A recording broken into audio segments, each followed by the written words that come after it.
Brian with Gapers Block TV. I'm here with Dan Partel. Dan Partel is the CEO of Delta Wing Racing.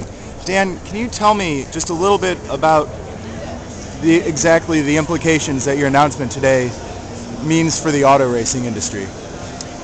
Well, I would have to say it's probably the biggest change since the 60s when the engine was moved from the front to the back and the aerodynamic wings were added to the car. So we're talking 60 years. 60 years of just advancement, or I mean just of really improving and honing the same technology from the 1960s. And by the wings you mean the foils in the front and then the spoiler on the top, of course. Correct. One of the major items involved with the briefing on the design of this car, which is to make it possible for the cars to pass each other, overtaking on the track. Yeah. You know, that's been missing for years now because of the turbulence which is produced off of the aerodynamic off of the devices. Foils themselves. Yep.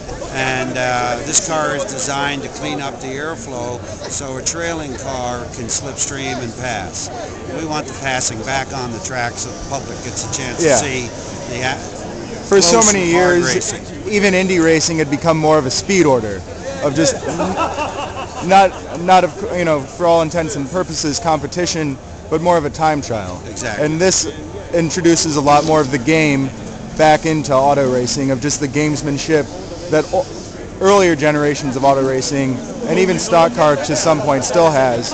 But as I understand it, stock car is encountering more and more of the foil problems.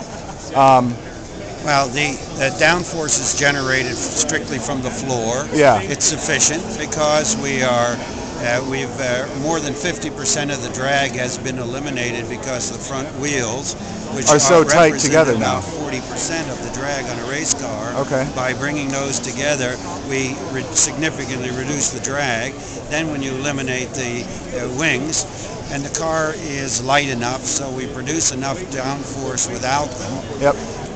The weight of the car is half, the engine is half, the amount of fuel we need is a third to a half, and yet we'll do a 230 mile an hour lap around the speedway.